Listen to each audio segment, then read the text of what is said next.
ആരും കാണണ്ട. ഞങ്ങൾക്ക് കണ്ടൂടെ കുറച്ച് ദിവസം കഴിഞ്ഞിട്ട്. അമ്മക്ക് ടാറ്റ. അമ്മ അമ്പലത്തേക്ക് പോട്ടോ, അകത്തേക്ക് വരരുതേ, വാതിൽ കുത്തി തുറന്നിട്ട്. എൻ്റെ 10ാം ക്ലാസ് കഴിഞ്ഞിട്ട് ഞാൻ ഇപ്പോഴാണ് ഈ രാവിലെയൊക്കെ നീച്ച് എഴുതും പഠിക്കും ചെയ്യുന്നത് കാണുന്നത്. കള്ളമടിയാണ്. കൊള്ളാടാ, ചായ ചേരാട്ടോ. ഏട്ടാ ഉള്ളിക്കറി ആയോ? മതി മതി, ഹെൽപ്പ് മതി. Thank you. ഓ ഈശ്വരാ, താങ്ക്സ്. എന്തിനാ ഇങ്ങനെ കരിച്ചു കുഞ്ഞേ? അപ്പൊ ഇത്തിരി മൂത്ത് കഴിഞ്ഞ് ഓഫ് ആക്കണ്ടേ? കഷ്ടോ.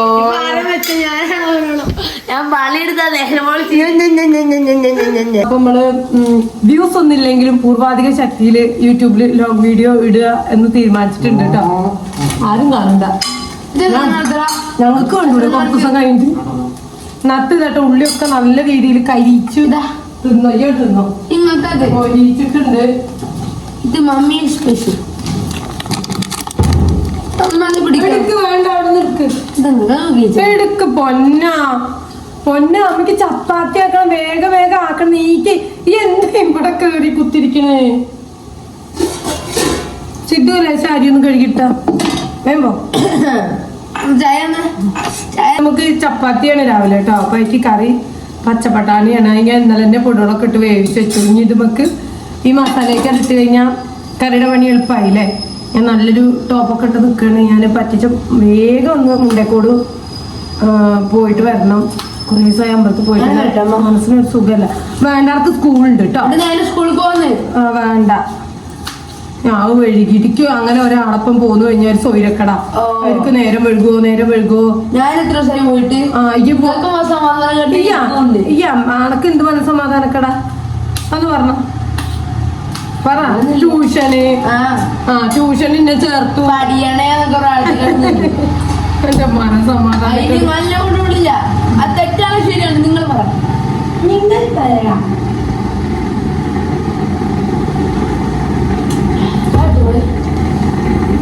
ഇതുപോലെ വെളുത്തുള്ളി ഇഞ്ചിയൊക്കെ ഇങ്ങനെ നേരെയൊക്കെ വെച്ച് കഴിഞ്ഞാൽ നമുക്ക് എളുപ്പമാണ്. ഇതൊന്നും എടുത്തിട്ട് ചതക്കിയ ഇതിലിടുക. ഇതിങ്ങനെ അടപ്പുണ്ടായിരുന്നു അവിടെ കാണാനല്ല. അപ്പൊ നമുക്ക് ഒരു കുഞ്ഞി കഷ്ണം ഇഞ്ചി,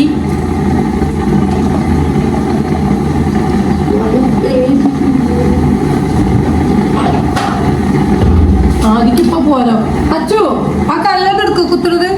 മൈക്ക് വെച്ചിട്ട് വർത്താനം പറയണം എന്ന് ഓർത്തു ഞാൻ മറന്നുപോയാണ്. അതിൻ്റെതായ ബുദ്ധിമുട്ടുകൾ ഉണ്ടാവും. ഇത്തവണ എല്ലാവരും ഒന്ന് ക്ഷമിച്ചേക്കണം കേട്ടോ. കുടിച്ചോ, അപ്പോഴേക്കും ചപ്പാത്തിയൊക്കെ. ഒരു ഐസ് കട്ടോ, തോന്നെ ഐസ് കട്ട് എടുക്കരുത്. ഞങ്ങൾക്ക് കുറെ വീഡിയോസ് ഷെയർ ചെയ്യലുണ്ടല്ലോ ഇൻസ്റ്റയില്. ഈ ഒന്നും കാണലില്ല.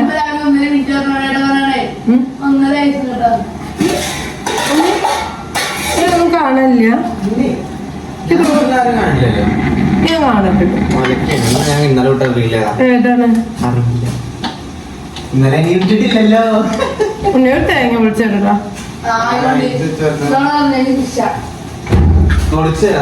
ആൺകുട്ടികളെ പണിയിപ്പിക്കാൻ പാടുണ്ടോ, അല്ലെങ്കിൽ കുട്ടികളെ എങ്ങനെ പണി എടുപ്പിക്കണം, എന്തിനാ എന്നൊക്കെയുള്ള കമന്റ്സ് നമ്മൾ ഇവിടെ നിരോധിച്ചിരിക്കുകയാണ് പൂർണ്ണമായിട്ടും. ആൺകുട്ടികൾ പണിയെടുക്കണം, വീട്ടിലെ അമ്മേനെ സഹായിക്കണം, എന്നാൽ മാത്രമാണ് നാളെ ഒരു കെട്ടിക്കൊഞ്ഞ പെണ്ണുങ്ങളെ സഹായിക്കുള്ളൂ. അല്ലാന്നുണ്ടെങ്കിൽ ഓർക്കൊരു ചിന്താഗതി വരും, അടുക്കള പണി, വീട്ടിലെ അടുക്കും ചിട്ടയും ഒരിക്കലും ഒക്കെ അമ്മയുടെ മാത്രം ഉത്തരവാദിത്തമാണ്. നാളെ മറ്റന്നാ വീട്ടിൽ കയറി വരുന്ന പെണ്ണിന്റെ ഉത്തരവാദിത്തമാണ് അത്. അങ്ങനത്തെ ഡ്യൂട്ടീസ് ഒക്കെ പെണ്ണുങ്ങൾക്ക് അത് കൊടുക്കുള്ളൂ. ഇത് തള്ളാരെന്നെ ആദ്യം മുതലായിട്ട് ചെയ്യിച്ചു കഴിഞ്ഞാൽ ആൺകുട്ടികൾക്ക് ഒരു ബോധ്യം ഉണ്ടാവും, ഈ പണിയോള് നമ്മളെല്ലാരും ചെയ്യേണ്ടതാണ്, നമുക്കും അറിയേണ്ടതാണ് എന്നൊക്കെ. പിന്നെ ഇപ്പൊ ഇക്ക് കയ്യേറാൻ വേറെ പെൺകുട്ടികളൊന്നും ഇല്ല, ഈ 2 ചെക്കന്മാർ തന്നെ ഉള്ളൂ. ഇക്കൊരാവശ്യം വന്നു കഴിഞ്ഞാൽ 4 പേരുള്ളവരേനെയും മറ്റുള്ളവരേനെയും ബുദ്ധിമുട്ടിപ്പിക്കുന്നതിനേക്കാൾ അപ്പുറം എന്റെ മക്കള് തന്നെ എന്നെ സഹായിക്കണം എന്നുള്ളതാണ് എന്റെ ഒരു ആഗ്രഹം. ഇനിയിപ്പൊ അവരെന്നെ ഈ സ്നേഹം കൊണ്ട് സഹായിച്ചിട്ടില്ലെങ്കിലും കടമ കൊണ്ടെങ്കിലും സഹായിച്ചോളുമല്ലോ. അതിന് മടിപ്പുണ്ടാവൂലല്ലോ അത് പടിഞ്ഞു കഴിഞ്ഞാല്. അതുകൊണ്ട് ഞാൻ അതങ്ങനെ ശീലിപ്പിച്ചിട്ട് തന്നെ ഓരെ വളർത്തുള്ളൂ. അതിന് പിന്നെ ആരെന്തൊക്കെ കുറ്റം പറഞ്ഞാലും അത് ഞാൻ നിർത്താൻ പോണില്ല. അന്ന് വെച്ച് എന്റെ കുട്ടികളെ പണിയിപ്പിച്ച് ഞാൻ എന്താ പറയാ ഒരു വഴിക്കാക്കൊന്നുമില്ല. കുഞ്ഞു കുഞ്ഞു സഹായങ്ങൾ അതെപ്പോഴും അവർക്കും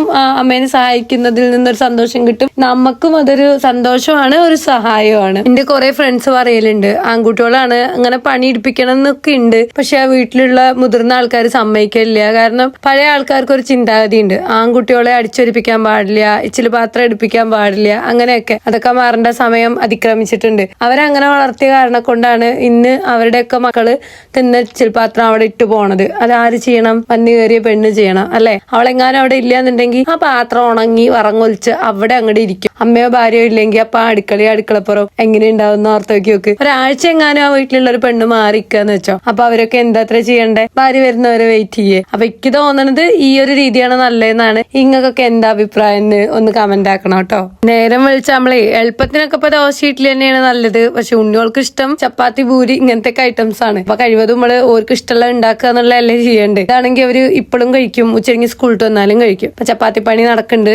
കറി പിന്നെ എളുപ്പമാണ്. ഞാൻ പറഞ്ഞില്ലേ പച്ചപ്പട്ടാണി ഞാൻ തലേദിവസം കുറച്ച് മല്ലി മുളകും ഉപ്പൊക്കെ ഇട്ട് വേവിച്ച് അത് ആറി ഫ്രിഡ്ജിലേക്ക് വെച്ചു. രാവിലെ എടുത്തു ഉള്ളിയും തക്കാളിയും ചിക്കൻ മസാലപ്പൊടിയും ഉള്ളിയും വെളുത്തുള്ളിയും ചാച്ചതെല്ലാം ഇട്ട് മസാലയാക്കി, തക്കാളിയൊക്കെ ഇട്ട് മസാലയാക്കിയിട്ട് അതിലോട്ട് ഈ പച്ചപ്പട്ടാണി ഇട്ടു. അതിനുശേഷം എന്താ ഒരു അരമുറി തേങ്ങാപ്പാലോട് ഒഴിച്ചിട്ടുണ്ട്. നല്ല സൂപ്പർ കറിയാണ് ഇങ്ങനെ ഉണ്ടാക്കിയാട്ടോ. ഉപ്പും മുളകൊക്കെ ഒന്ന് നോക്കിയാണ് ഇത് ആദിക്ക് കഴിക്കാൻ കൊടുത്തിട്ടുണ്ട്. പിങ്കുമോളെ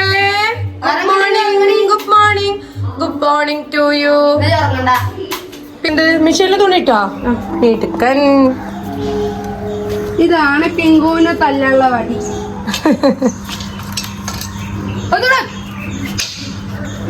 പിങ്കു പോടാ അവിടുന്ന്.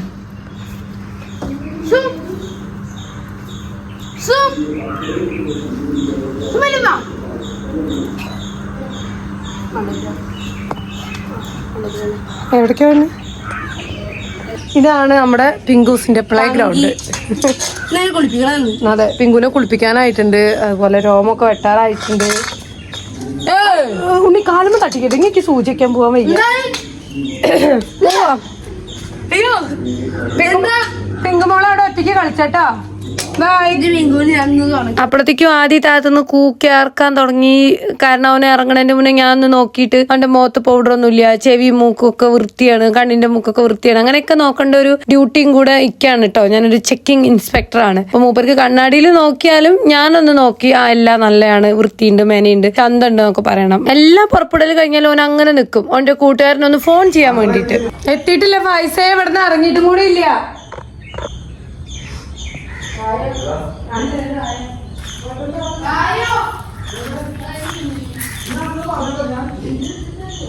പോരായില്ല ഇങ്ങട്. ആദിയുടെ കൂടെ ഉണ്ടല്ലോ ഞാനൊരു സെൽഫി എടുക്കാൻ വേണ്ടി നിൽക്കുകയാണ്. എന്തിനറിയോ?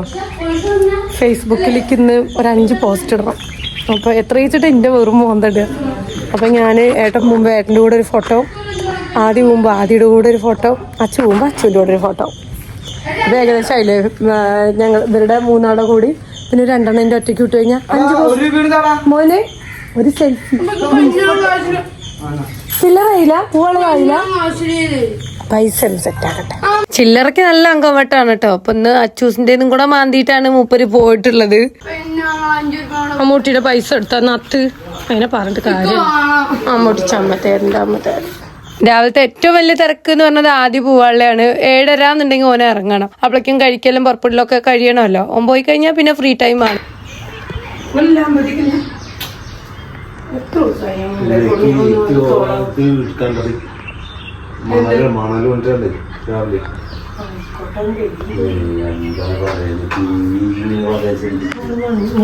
പിന്നീട് ആ സമാധാന വർത്താനം ഒരു വഴക്കിൽ കലാശിച്ചു. മുണ്ടേക്കോടിക്ക് പോകുന്നില്ല എന്നുള്ളതാണ് ഏതു. ഞാൻ എപ്പൊ പുമ്പിള് ഏട്ടനെ വിളിക്കും, ഏട്ടന് ഒഴിവുണ്ടാവില്ല. ഞങ്ങൾ ഒരുമിച്ച് മുണ്ടേക്കോട് പോയി തൊഴുതിട്ടേ ഇല്ല. എന്തായാലും അങ്ങനെ ഞങ്ങൾ തെറ്റി, ഗെയ്സ് തെറ്റി. അപ്പൊ അതെല്ലാം കഴിഞ്ഞ് നമ്മള് പുറപ്പെട്ടിട്ടുണ്ട്. അപ്പൊ ഞങ്ങളെ പുറപ്പെടലൊക്കെ കഴിഞ്ഞിട്ടോ. ഞാൻ ഇന്നിപ്പോ അമ്പലത്തേക്ക് ചുരിദാർ ഇട്ടിട്ടാ പോകണം. സാരി ഒന്ന് വലിച്ചു ചുറ്റാണ് നേരം. എന്താ മാല വാങ്ങുന്നു. ഇപ്പൊ മാല നാളെയൊക്കെ ഞാൻ വാങ്ങിത്തരാം. ഇത് പഠിക്കാനല്ലേ പോണത്? പഠിച്ചു എന്താ. അപ്പൊ നമുക്ക് മുണ്ടേക്കോട് പോയിട്ട് വരാം കേട്ടോ. പോയി വന്നിട്ട് ബാക്കി വിശേഷം അപ്പൊ ടാറ്റ ബൈ ബൈ. എന്താ എൻ്റെ ഉണ്ണി ഓരോന്നിലും ഓരോ ഷൂസ്. വെറുതെ നമുക്ക് ഇതൊക്കെ കേട്ടോ. നമുക്ക് ഈ നിലത്തേക്ക് വലിച്ചെറിയന്നെ നല്ലത്.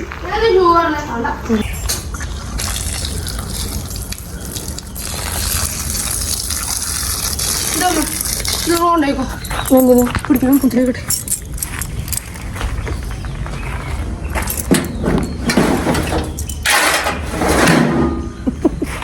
ഇവിടെ കൊണ്ടുവന്നില്ല.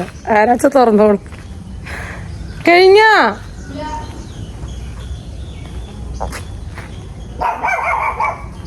എന്താ പിങ്കുമോളെ കാണുണ്ടോ? ഉണ്ടോ? പിങ്ങോളെ അമ്മക്ക് ടാറ്റ. അമ്മ അമ്പലത്തിക്ക് ടാറ്റായോ? താടി പിങ്കുവേ പിങ്കുവേ ശരിയോ? ശരി അമ്മക്ക് ടാറ്റയാണ്. അമ്മ അമ്പലത്തിക്ക് പോട്ടോ. അകത്തേക്ക് വരരുതേ. വാതിൽ കുത്തി തുറന്നിട്ട് ആദ്യം വന്നിട്ട് കാര്യം സാധിക്കരുത്. സമയമാണ് പോര്. ചെറുപ്പശ്ശേരി ഒറ്റപ്പാല റോഡ് വന്നാണ് നമ്മൾ ഈ മുണ്ടക്കോട് അമ്പലത്തേക്കുള്ള വഴി കയറുന്നത് കേട്ടോ. അപ്പൊ ഞാൻ അവിടെയുള്ള ആൽമരത്തിന്റെ ഇലകളൊക്കെ ഒന്ന് വീഡിയോ എടുത്താണ്. മുണ്ടക്കോട് എന്നുള്ള ബോർഡൊക്കെ അവിടെ തന്നെ വെച്ചിട്ടുണ്ട്. നമുക്ക് എളുപ്പം കണ്ടുപിടിക്കാനൊക്കെ പറ്റും. ഞാനുണ്ടല്ലോ അമ്പലത്തേക്ക് പോകുമ്പോ അധികം ആരുടെയും കൂടെ പോവാൻ നിൽക്കൂല. എന്ന് വെച്ചാൽ ഈ 30 വ്യാഴം അങ്ങനെ വിശേഷാൽ ദിവസങ്ങളിലൊക്കെ നമ്മൾ എടുത്ത് എല്ലാവരുമായിട്ടാണ് പോവുക. അന്ന് നല്ല തിരക്കാവൂലേ. അപ്പൊ ഞാൻ അങ്ങനെ തൊഴുത് പ്രാർത്ഥിച്ചു പോരും. എനിക്ക് ഒറ്റയ്ക്ക് പോകുമ്പോഴാണ് മൂപ്പരെടുത്ത് കാര്യങ്ങളൊക്കെ കൃത്യമായിട്ട് പറയാനൊക്കെ പറ്റില്ല. അതുകൊണ്ട് കഴിവതും ഞാൻ എനിക്ക് വല്ല ടെൻഷനോ സന്തോഷവും സങ്കടമോ ഒക്കെ ഉണ്ടെങ്കിലും ഒരുപാട് നേരം ഒരുമിച്ച് സമയം ചെലവഴിക്കണം തോന്നുമ്പോ ഇതുപോലെ ഒറ്റയ്ക്കാണ് വണ്ടി വരല്. ഇപ്പൊ ഇന്നിപ്പോ വഴിപാട് കഴിക്കാനായിട്ട് ഇന്ത്യയിൽ തോനെ പൈസ ഒന്നുമില്ല. അപ്പൊ ഞാൻ ഭാഗ്യസുപ്ത മാത്രമേ കഴിച്ചിട്ടുണ്ടായിരുന്നുള്ളൂ. ഇന്ന് അതുപോലേക്ക് ഭഗവാനെ തൊഴുമ്പോണ്ടല്ലോ ഭഗവാനെ നോക്കിയിട്ട് ഇങ്ങനെ നിനക്ക് ഞാൻ വെച്ചിട്ടുണ്ട് കേട്ടോ, നിനക്ക് ഞാൻ തരാം.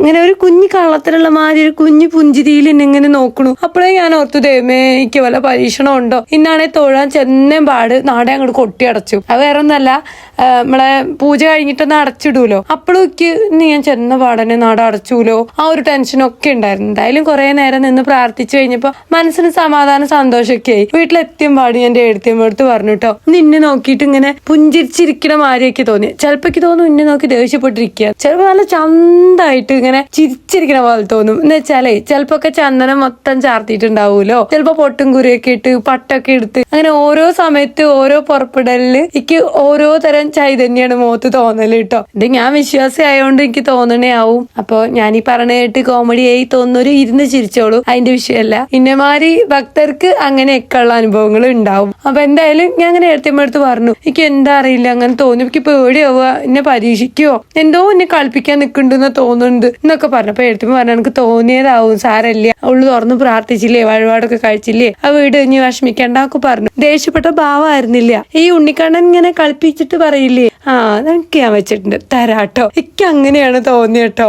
എന്തായാലും ആ നോട്ടം കാര്യമായിരുന്നു. എനിക്കതൊരു ചെറിയ പണി കിട്ടുകയും ചെയ്തു. അത് തൊട്ടടുത്ത ദിവസമാണ് ഉണ്ടായത്. വേറെ ഒന്നല്ല, നിങ്ങൾക്ക് അറിയാലോ ഫേസ്ബുക്കിൽ തുരുത്തുരാ പോസ്റ്റുകളും വീഡിയോസും ഇട്ടിട്ട് ഞങ്ങളൊക്കെ വെറുപ്പിക്കണ എന്തിനാ ഫേസ്ബുക്ക് തരുന്ന ചലഞ്ചുകളാണ് അത്. നമ്മൾ ഇതിനെ ഒരു ഏർണിംഗ് പ്ലാറ്റ്ഫോം ആക്കി കണ്ടിട്ടുണ്ട്. അപ്പോ അത് നേടാൻ വേണ്ടി നമ്മള് ഫേസ്ബുക്ക് പറയുന്ന ചില കാര്യങ്ങളൊക്കെ പറ്റുന്ന മാതിരിയൊക്കെ ക്ലിയർ ചെയ്യണമല്ലോ. അപ്പൊ അതിന്റെ ഭാഗമായിട്ട് ഞാൻ ഈ ഇൻസ്റ്റയിലുള്ള വീഡിയോസ് ഒക്കെ കണ്ടമാനം കുത്തി കയറ്റി വിട്ടിട്ട് ചെറിയൊരു പണി ഫേസ്ബുക്കിൽ നിന്ന് കിട്ടിയായിരുന്നു. എന്നാലും അതിനെനിക്ക് സമാധാനം എന്റെ ഭഗവാൻ തന്നിട്ടുണ്ട് കേട്ടോ. അതെങ്ങനെ സമാധാനം കിട്ടി എന്നുള്ളത് ഞാൻ ഷോർട്സ് വീഡിയോയിലൂടെ ഏറ്റവും അടുത്ത ദിവസം നിങ്ങളുമായിട്ട് ഷെയർ ചെയ്യാൻ പറ്റും എന്നുള്ള വിശ്വാസത്തിലാണ് ഇരിക്കുന്നത്. ഭഗവാൻ അനുഗ്രഹിച്ചാൽ ഈ മാസം അവസാനം തന്നെ ഞാൻ അങ്ങനെ ഒരു നല്ല വീഡിയോ ആയിട്ട് എന്റെ ഒരു സന്തോഷങ്ങളോട് തീർച്ചയായും ഷെയർ ചെയ്യും. അത് ഞാൻ അപ്പം എന്തായാലും പറയാം.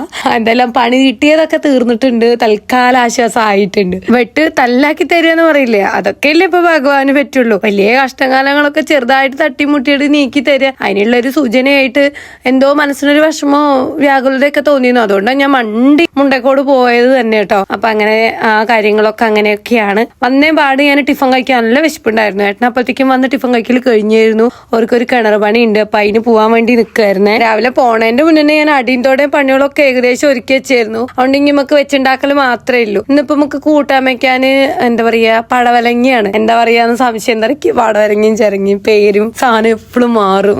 ഇതൊക്കെ ഇപ്പൊ വല്ലവരോടും പറയാൻ പറ്റുമല്ലേ, നാണക്കള്. എന്തായാലും ഞാൻ അങ്ങനെ പറഞ്ഞു. അപ്പൊ ഞാനിതാ പടവലങ്ങിയൊക്കെ നന്നാക്കിക്കൊണ്ടിരിക്കാണ് കേട്ടോ. എന്ന് വെച്ചാൽ വെറുതെ താളിച്ചു കഴിഞ്ഞാല് വലിയ പിടുത്തല്ലായിരിക്കും. അപ്പൊ തക്കാളിയും പടവലങ്ങി പരിപ്പിട്ടിട്ട് വെറുതെ മുളക് പൊടിയും മഞ്ഞപ്പൊടിയും ഒക്കെ ഇട്ട് വേവിച്ചെടുക്കുക കുക്കറിൽ. എന്നിട്ട് തേങ്ങയും ജീരകം കൂടെ അരച്ച് വരാ, ഉള്ളി വറുത്തിട്ടോ കടുകൊട്ടിക്കോ എന്തെങ്കിലുമൊക്കെ ആക്കുക. അങ്ങനെ ഒറ്റ നേരത്തേക്കൊക്കെ ആണെങ്കിൽ അഡ്ജസ്റ്റ് ചെയ്ത് കൂട്ടിക്കോളൂ. രണ്ടാം നേരത്തെ ആകുമ്പോഴത്തേക്കുമാണ് ഈ കൂട്ടാനോട് ബോധിക്കാണ്ടേ. ചുടുന്നനൊക്കെ ആകുമ്പോൾ ഇഷ്ടാവും. അപ്പൊ അതാണ്. പിന്നെ ഉപ്പേരി വലിയ പിടുത്തല്ലാത്തയാണ്, കൊത്തമരയാണ്. ഏട്ടന് വലിയ കുഴപ്പമില്ല, ഏട്ടനൊക്കെ വലിയ കുഴപ്പമില്ല. ആദ്യത്തെയും കഴിക്കും, അച്ചൂസ് തൊട്ട് നോക്കില്ല. അപ്പൊ അങ്ങനെ കൊത്തമരയാണ് ഇന്നിപ്പോ നമ്മൾ ഉപ്പേരി ആക്കണത്. പിന്നെ കോഴിമുട്ട ഉണ്ടായിരുന്നു, അത് വെച്ച് ഓംപ്ലേറ്റും ആക്കി ഒപ്പിക്ക, ഉച്ച അങ്ങോട്ട് കഴിക്ക എന്നുള്ളൊരു തീരുമാനത്തിലാണ് കേട്ടോ. ഞാനിത് മീഷോന്ന് മേടിച്ചാണ് 3 കത്തിയോള്, പുള്ളിക്കത്തിയോള്. ഇതൊരു ട്രെൻഡ് ആയിരുന്നല്ലോ, ഒരു ഇതെല്ലാരും മേടിച്ചു കൊണ്ടുവന്ന സമയത്ത് ഭയങ്കര മൂർച്ചയായിരുന്നു കേട്ടോ. എനിക്കും ഭയങ്കര ഇഷ്ടമായി. ഞാൻ ഒരുപാട് പേർക്ക് റെക്കമെൻഡ് ഒക്കെ ചെയ്തായിരുന്നു. ഇപ്പൊ എല്ലാ കത്തിയും പോലെ തന്നെ മൂർച്ചയെല്ലാം പോയിട്ടുണ്ട്. പക്ഷെ കല്ലിലൊക്കെ വെച്ച് ഉരച്ചു കഴിഞ്ഞാൽ മൂർച്ച കിട്ടണുണ്ട്, കുഴപ്പമില്ല, അഡ്ജസ്റ്റ് ചെയ്യാം. കത്തി വളർത്തിയല്ലേ, അങ്ങനെയൊക്കെ തന്നെ ആയിരിക്കുന്നു വിചാരിക്കുന്നു. ഞാനിപ്പോ കഷ്ണം നുറുക്കുന്നുണ്ടല്ലോ, ഇൻസ്റ്റാഗ്രാമിലുള്ള ഒരു പേജിൽ നിന്ന് മേടിച്ച കട്ടിംഗ് ബോർഡിലാണ്. നല്ല കനമുള്ള കട്ടിംഗ് ബോർഡാണ്. എന്റെ ഷോർട്സ് വീഡിയോ നിങ്ങൾ കണ്ടിട്ടുണ്ടാവുമെന്ന് വിചാരിക്കുന്നു. പുളിമരത്തിന്റെ കട്ടിംഗ് ബോർഡാണ്. നല്ല കനമുണ്ട്, നല്ലതായിട്ട് എനിക്ക് തോന്നി. ഒത്തിരി പേരുടെ ഇത് ചോദിച്ചായിരുന്നു ഇത് എങ്ങനെയുണ്ട്, നല്ല ക്വാളിറ്റി ഉണ്ടോ ഇല്ലയെന്നൊക്കെ. ഇപ്പൊ അത് അടിപൊളി കട്ടിംഗ് ബോർഡായിട്ടാണ് എനിക്ക് തോന്നിയിട്ടുള്ളത്. പക്ഷെ ഇതുണ്ടല്ലോ, നമ്മൾ ഈ ജനലരികൊന്നും വെക്കാൻ പാടില്ല, അത്ര സൂര്യപ്രകാശം നേരിട്ട് അടിക്കാൻ പാടില്ല. അതുപോലെ ഈ ഗ്യാസ് അടുപ്പിന്റെ തൊട്ടടുത്ത് ചാരി വെക്കാൻ പാടില്ല. അപ്പൊ ചൂടൊക്കെ അധികം കൊള്ളൂലോ. നമ്മൾ ഈ റാക്കിന്റെ ഉള്ളിലേക്കോ കബോർഡിന്റെ ഉള്ളിലേക്കോ ഒക്കെ തന്നെ മാക്സിമം വെക്കാൻ നോക്കുക. പിന്നെ നമ്മൾ കഷ്ണം നുറുക്കൽ കഴിഞ്ഞാൽ വെള്ളം നനവൊക്കെ ഉണ്ടെങ്കിൽ അതൊക്കെ ഒന്ന് തുടച്ച് നനവൊക്കെ ഒപ്പിയിട്ട് വേണം എടുത്തു വെക്കാൻ. പിന്നെ 2-3 മാസമൊക്കെ കൂടുമ്പോഴേ നമ്മൾ ഉപയോഗിക്കുന്ന ഏതെങ്കിലുമൊക്കെ ഫുഡ് ഓയിൽ ഉണ്ടാവില്ലേ, അതൊക്കെ ഒന്ന് പുരട്ടിയിട്ട് ഒരു ഇത്തിരി നേരം അങ്ങനെ വെക്കുക. ആ ഓയിലിന്റെ ആ ഒരു ഇതൊക്കെ അതിലൊന്ന് പിടിക്കുന്ന വരത്തേക്കും. പിന്നെ തുടച്ചിട്ടോ കഴുകിയിട്ടോ നമുക്ക് വീണ്ടും ഉപയോഗിക്കാവുന്നതാണ്. അങ്ങനെയൊക്കെ നോക്കിക്കഴിഞ്ഞാൽ അത് ഒരുപാട് വർഷം ഉപയോഗിക്കാൻ പറ്റും. അപ്പൊ നല്ലതാണ്. താല്പര്യമുള്ളവർക്കൊക്കെ ഇൻസ്റ്റയിൽ കയറിയിട്ട് ആ പേജിൽ നിന്ന് മെസ്സേജ് അയച്ചു കഴിഞ്ഞാൽ അവര് ഓർഡർ തരും, വീട്ടിലേക്ക് എത്തിക്കും. ചെറിയൊരു വിലയേ ഉള്ളൂ. ആവശ്യമുള്ളവർ മാത്രം അവരെ കോണ്ടാക്ട് ചെയ്യുക. അതുപോലെ ഇപ്പൊ ഞാൻ ചോറിന് കൂട്ടാനാക്കി, ഉപ്പേരിയാക്കി. പിന്നെ നമ്മള് രാവിലെ ചപ്പാത്തിക്ക് ഉണ്ടാക്കിയിട്ടുള്ള പച്ചപ്പട്ടാണി മസാല ഇല്ലേ, അതെന്ത് ചെയ്തു അറിയോ, ചെറുതീയിൽ വെച്ചിട്ട് അതിന്റെ ആ ചാറൊക്കെ ഇങ്ങനെ വറ്റിച്ച് കട്ടയാക്കി എടുക്കണ്ടേ. എന്നുവെച്ചാൽ അതൊരു മസാലക്കറി മാറിയാവും. തേങ്ങയൊന്നും ഇല്ലല്ലോ, തേങ്ങാപ്പാല് മാത്രല്ലേ. ഞാൻ ഇതിന് മുന്നേ അത് പറഞ്ഞിട്ടുണ്ട്. അപ്പൊ നമുക്ക് ആ ഒരു ഐറ്റം ബാക്കി വരുന്നത് വെറുതെ കളയണ്ട, അതും ചോറിന് കൂട്ടാ. ശരിക്കും മസാലക്കറിയുടെ സ്വാദാണ് ഉണ്ടാവുക. അപ്പൊ അങ്ങനെയൊക്കെ ഇഷ്ടമുള്ളവർക്ക് ചെയ്ത് നോക്കാം. ഞാൻ അങ്ങനെയൊക്കെ ചെയ്ത് ഒപ്പിക്കല്. അധികം ഞാൻ പച്ചപ്പട്ടാണിയാണെങ്കിലും കടല മസാലയാണെങ്കിലും ഒക്കെ രാവിലത്തെ ഉച്ചാകുമ്പത്തേക്ക് അതിങ്ങനെ കുറുന്നനെ ഒരു ഗ്രേവി മാതിരി ആക്കും. എന്നിട്ട് അത് ചോറിനും അവിടെ എടുക്കും. അപ്പൊ അത് ചെലവാവുകയും ചെയ്യും. പിന്നെ ചോറിന് ഒരു 2ാമത് 3ാമത് ഐറ്റംസും ആവൂലോ. ഊണ് കഴിക്കാനായപ്പോഴത്തേക്ക് ആദ്യം എത്തിയിരുന്നു കേട്ടോ. അപ്പൊ അവന് കോളേജിലത്തെ വിവരങ്ങളൊക്കെ പറഞ്ഞ് തള്ളി മറക്കുകയാണ്. ഞാൻ അടുക്കളയിൽ പണിയെടുക്കുമ്പോ ഓനിങ്ങനെ വന്ന് ഓന്റെ വിശേഷങ്ങൾ പറയും. അച്ചൂസ് വന്ന് അച്ചൂസിന്റെ വിശേഷങ്ങൾ പറയും. അപ്പൊ പണിയോട് സ്പീഡായിട്ട് കഴിയും. എനിക്ക് നല്ല ഇഷ്ടമാണ് അങ്ങനെ ഒരടുക്കളയിൽ വന്ന് വിശേഷങ്ങളൊക്കെ പറയുന്നത് കേട്ടോ. അതെല്ലാം കഴിഞ്ഞ് ഞാനിങ്ങനെ ഊണ് വിളമ്പാന്നൊക്കെ വിചാരിച്ചിരുന്നപ്പോഴാണ്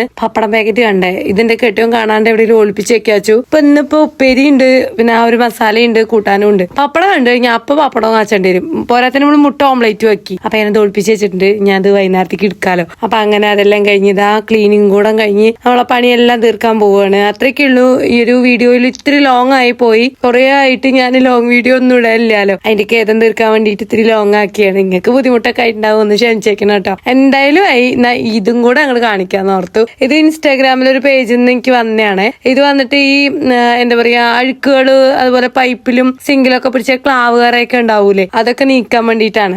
ഇതൊന്ന് സ്പ്രേ ചെയ്തിട്ട് നമ്മൾ 2-3 മിനിറ്റ് വെയിറ്റ് ചെയ്യുക. എന്നിട്ട് ജസ്റ്റ് ഒന്ന് സ്ക്രബ് ചെയ്യണം. എന്നാൽ മാത്രമാണ് നല്ല രീതിയിൽ വൃത്തിമേനയൊക്കെ ആവുള്ളൂ കേട്ടോ. നമ്മുടെ ബാത്റൂമത്തൊക്കെ ഈ സ്റ്റീലിന്റെ പൈപ്പുകളൊക്കെ ഉണ്ടാവില്ലേ, അതൊക്കെ നല്ല വൃത്തിയാവും, മേനയാവും. എന്റെ സിങ്ക് എന്നും കഴുകലൊക്കെ ഉള്ളതാണ്. എന്നാലും ഈ പറഞ്ഞ കൂട്ടൊരു മങ്ങിച്ച് ഒരുമാതിരി കളറൊക്കെ ആയിരുന്നു. അപ്പൊ അത് ഇതൊഴിച്ചിട്ട് നല്ലോണം സ്ക്രബ് ചെയ്ത് വൃത്തിയാക്കിയപ്പോഴേ പുതുതുപോലെ നല്ല തിളക്കമുള്ള മാതിരിയാണ് എനിക്ക് ഫീൽ ആയിട്ടുണ്ടായിരുന്നത്. അപ്പൊ അത് ഇങ്ങനത്തെ ഈ ഒരു ഐറ്റം വേണമെന്നുള്ളവരും ഇൻസ്റ്റയിൽ പോയിട്ട് ഈ ഒരു പേജിൽ DM ചെയ്ത് കഴിഞ്ഞാൽ അവർ നിങ്ങൾക്ക് പ്രൊഡക്റ്റ് അയച്ചു തരും. നമ്മളെ ഷൂസ് ഒക്കെ ഉണ്ടാവില്ലേ, അതൊക്കെ അതിലുള്ള കരിമ്പന കറയൊക്കെ നീക്കാൻ ഇത് നല്ലതാണ്. അതുപോലെ നൈൽ പോളിഷിന്റെ ഒക്കെ കറ നിലത്തൊക്കെ ആയിട്ടുണ്ടെങ്കിൽ അതൊക്കെ പോണുണ്ട്. പിന്നെ ഈ സ്വിച്ച് ബോർഡ്, ബൾബ്, അയിമയൊക്കെ എപ്പോഴും ഇങ്ങനെ നമ്മളിങ്ങനെ സ്വിച്ച് ഇടുകയും ഓഫ് ആക്കുകയും ചെയ്ത് അങ്ങനെ കറകളൊക്കെ ഉണ്ടാവുമല്ലോ, അതൊക്കെ പോകട്ടോ. ഇത് സ്പ്രേ ചെയ്തിട്ട് ജസ്റ്റ് ഒന്ന് സ്ക്രബ് ചെയ്യുകയാണെങ്കിൽ.